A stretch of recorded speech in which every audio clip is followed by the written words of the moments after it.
கர்த்தருடைய பரிசுத்த நாமம் மகிமைப்படுவதாக. இந்த நாளிலும் கர்த்தர் நம்மோடு பேசும்படி கர்த்தர் கொடுத்த கர்த்தருடைய வார்த்தை செப்பனியா 2வது அதிகாரம் 1-3 வசனங்கள்.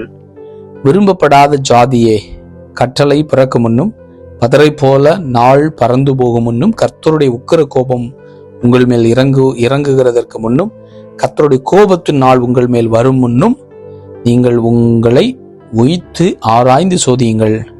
தேசத்தில் உள்ள எல்லா சிறுமையானவர்களே, கர்த்தருடைய நியாயத்தை நடப்பிக்கிறவர்களே, அவரை தேடுங்கள், நீதியை தேடுங்கள், மனம் தாழ்மையை தேடுங்கள். அப்பொழுது ஒருவேளை கர்த்தருடைய கோபத்தின் நாளிலே மறைக்கப்படுவீர்கள். Praise the Lord. வார்த்தை ஜெபிக்கலாம். பரிசுத்த பிதாவே, நீர் எங்களோடு பேசின வார்த்தைக்காக நன்றி. ஆண்டவரே, இந்த வார்த்தைகள் 30, 60, 100 மடங்கு கனிவுள்ளதாக மாறட்டும். உடைய வார்த்தையில ஜீவன் வல்லமை இருக்கிறது. வல்லமையுள்ள வார்த்தைகளை பெற்று பரிசுத்தமாய் வாழ வருகைக்கு ஆயத்தப்பட உதவி செய்யுங்க. இயேசு நாமத்தில் பிதாவே, ஆமென். பாருங்க, கேட்டதான வார்த்தையின்படி செப்பனியா என்று சொல்லக்கூடிய தீர்க்கதரிசி யூத ஜனங்களுக்காக 600 வருடங்களுக்கு முன்னாடி, இயேசு கிறிஸ்து வருவதற்கு 600 வருடங்களுக்கு முன்னாடி எழுதி கொடுத்த தீர்க்க தரிசனமான வார்த்தைகளை தான் பார்த்தோம் ஒரு புறம். இன்னொரு புறம் யூதர்களுக்கு மாத்திரமல்ல, ஆண்டவருடைய பிள்ளைகள், இந்த கடைசி காலத்திலே வாழ்கிற கர்த்தருடைய பிள்ளைகளுக்கும் தீர்க்க தரிசனமாய் அநேக காரியங்களை கர்த்தர் பேசியிருக்கிறார். முதல் அதிகாரத்தில் அநேக வசனங்களை கர்த்தருடைய நாளை குறித்தும் 2வது வருகையின் நாட்களை குறித்தும் ஆண்டவர் தெளிவாய் பேசின அந்த தேவன் மறுபடியும் அவர் பேசுகிறார். கர்த்தருடைய தேவ கோபத்தை குறித்து பேசுகிறார். இப்படியாய் பேசுகிறார். விரும்பப்படாத ஜாதியே, கட்டளை பிறக்கும் முன்னும் பதரை போல நாள் பறந்து போகும் முன்னும் கர்த்தருடைய உக்கிர கோபம் உங்கள் மேல் இறங்குகிறதற்கு முன்னும். அப்படி என்று சொன்னால், இந்த உலகம் எப்படி வைக்கப்பட்டிருக்கு? இந்த உலகம் ஒரு தீக்கரைக்கு அக்கினிக்கு இரையாக வைக்கப்பட்டிருக்கு இந்த உலகம் என்று சொல்லி கர்த்தருடைய வார்த்தை சொல்லுது. அப்போ இந்த உலகத்துல தேவ கோபம் பற்றி எறிகிற காலம் வரப்போகிறது என்று சொல்லி நீங்க இந்த சங்கீத பகுதி 2வது அதிகாரம் 12வது வசனத்துல சொல்லப்பட்டிருக்கிறது. என்ன சொல்லப்பட்டிருக்கிறது? அந்த இடத்துல நீங்க பார்க்க முடியும். தேவனுடைய கோபம் என்ன செய்ய போகிறதா? பற்றி எரிய போகிற காலத்துல நீங்களும் நானும் வாழ்ந்து கொண்டிருக்கிறோம் என்று சொல்லி கர்த்தருடைய வார்த்தை சொல்லுது. அப்போ தேவ கோபம் இன்னைக்கு உலகம் எங்கும் இன்னைக்கு பற்றி எரிந்து கொண்டிருக்கிறது. 2:12 குமாரன் கோபம் கொள்ளாமலும் நீங்கள் வழியிலே அழியாமலும் இருக்கும்படிக்கு அவரை முத்தம் செய்யுங்கள். கொஞ்ச காலத்திலே அவருடைய கோபம் பற்றி எரிந்து அவரை அண்டிக் கொள்ளுகிற யாவரும் பாக்கியவான்கள் என்று சொல்லப்பட்டது. அப்படி என்று சொன்னால், குமாரன் கோபம் கொண்டு இந்த உலகம் என்ன செய்யப்பட போகிறது? ஒரு பெரிய உபத்திரவ காலத்துக்கு நேராய், அந்தி கிறிஸ்துவ நாட்களுக்கு நேராக இந்த உலகம் வைக்கப்பட்டு இந்த உலகமானது என்ன செய்யப்பட போகிறது? தேவனால் கைவிடப்பட்ட ஒரு உலகமா இந்த நாளுக்கு நாள் இந்த உலகம் மாறிக்கொண்டே இருக்கிறது. ஏன் என்று சொன்னால், தேவனை மனிதன் படைத்து தேவ சாயலாய் படைத்த மனிதர்களை, தேவன் மனிதனை தேவ சாயலாய் படைத்து தேவ சித்தம் செய்யும்படிக்காக, தேவனோடு கூட இருக்கும்படிக்காக, தேவனுக்காய் வாழும்படிக்காகத்தான் மனிதனை தேவன் படைத்தார். ஆனால் அந்த படைத்த நோக்கத்தை மறந்து, தேவனை மறந்து, தேவ சித்தத்தை மறந்து ஜனங்கள் மனம் போன போக்குல, தான் தோண்டி போன விதத்துல, தேவனே இல்லை என்று சொல்லி மனம் போன போக்குல ஜனங்கள் வாழ்கிறபடினால தேவ கோபம் இந்த உலகத்துல பற்றி எறிய போகிறது என்று சொல்லி கர்த்தருடைய ஊழியக்காரர் மூலமாக, தீர்க்க தரிசனமாய் செப்பனியா மூலமாய் கர்த்தர் பேசுகிறார். அவர் என்ன செய்கிறாராம்? இந்த உலகத்துல தேவனுடைய கோபம், உக்கிர கோபம், சாதாரண கோபம் இல்ல, கர்த்தருடைய உக்கிர கோபம் உங்கள் மேல் இறங்குகிறதற்கு முன்னும். அப்படி என்று சொன்னா, இந்த உலகத்துல ஒரு பெரிய உக்கிர கோபம் வைக்கப்பட்டிருக்கிறது. அந்த கோபத்துல நீங்களும் நானும் நிலை நிற்க முடியாது.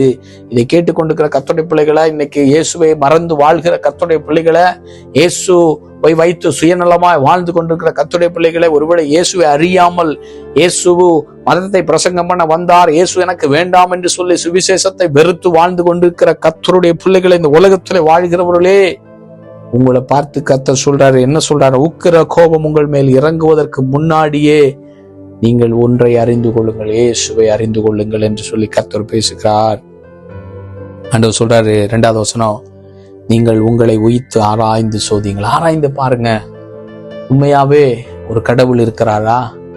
ஒரு கடவுள் மனிதனாய் வந்தது உண்மையா? அவர் மனிதனுக்காக ரத்தம் சிந்தினது உண்மைத்தானா? ஏன் அவர் ரத்தம் சிந்த வேண்டும்?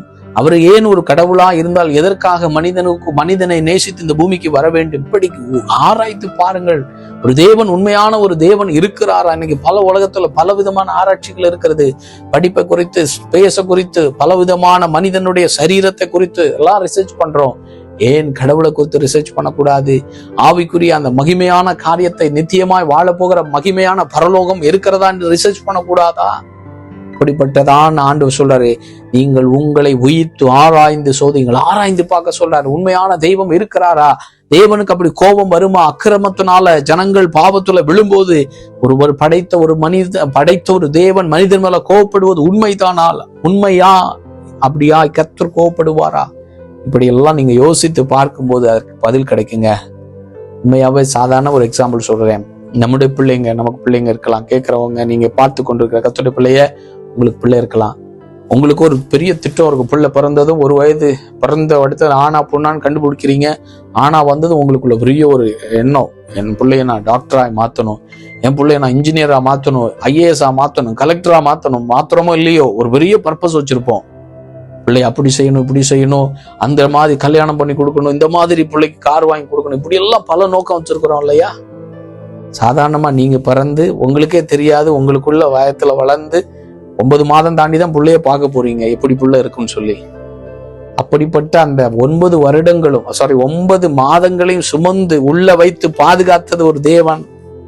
அப்படிப்பட்ட மகிமையான தெய்வம் 9 மாதமும் நீங்க பிள்ளைக்கு சாப்பாடு கொடுத்துருக்கலாம்.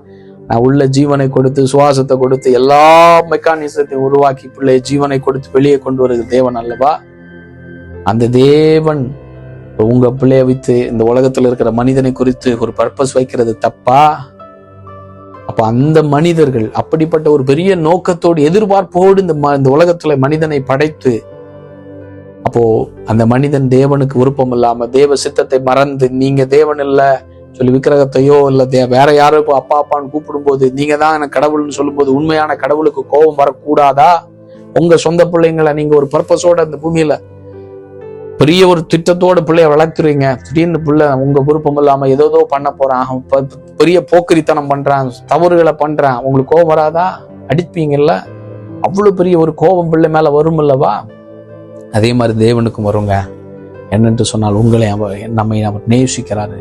மனுஷன் மேல அவ்வளவு பொசசிவ்னஸா இருக்கிறாரு. என் பிள்ளை என்னோடு கூட இருக்கணும், என்னை சார்ந்து இருக்கணும், என்னிடத்துல கேட்கணும், என்னோடு பேசணும்னு சொல்லி அவர் விரும்புறாருங்க. அதனால தான் ஆண்டவர் ஆதாம் ஏவாளை படைக்கும் போது படைத்து விட்டு குளிர்ச்சியான நேரத்துல மனிதனோடு கூட பேசும்படிக்காக பரலோகத்திலிருந்து கீழே இறங்கி வந்தார். அவருக்கு அங்க பரலோகத்துல பேசுவதற்கு யாரும் இல்ல, தேவதூதர்கள் இல்லையா? எல்லாரும் இருந்தாங்கங்க.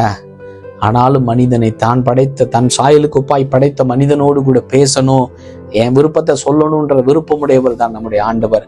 அந்த ஆண்டவரை நீங்களும் நான் விட்டு போகும்போது அவர் கோபப்படுவது அது நியாயம்தானே? அதனாலதான் ஆண்டவர் சொல்றாரு 3வது வசனம், தேசத்துள்ள எல்லா சிறுமையானவர்களே கர்த்தருடைய நியாயத்தை நடப்பிக்கிறவர்களே அவரை தேடுங்கள். அப்ப ஆண்டவரை தேடணும்னு ஆண்டவர் விரும்புகிறாரு. தேவ கோபத்திலிருந்து நீங்கள் மாறி, தேவ கோபத்திலிருந்து உங்க வாழ்க்கை, உங்க குடும்பம், உங்க பிள்ளைகள் தப்புவிக்கப்பட வேண்டுமா? தேவனை தேட வேண்டும், நீதியை செய்ய வேண்டும், மனத்தாழ்மையை தேடுங்கள், மனத்தாழ்மையை தரித்துக் கொள்ள வேண்டும். ஆண்டவராக இயேசு கிறிஸ்து தன்னை குறித்து பேசும்போது என்ன சொல்றாரு? நான் சாந்தமும் மனத்தாழ்மையுமா இருக்கிறேன் என்று சொல்லி தன்னை குறித்து இயேசு சொல்கிறார்.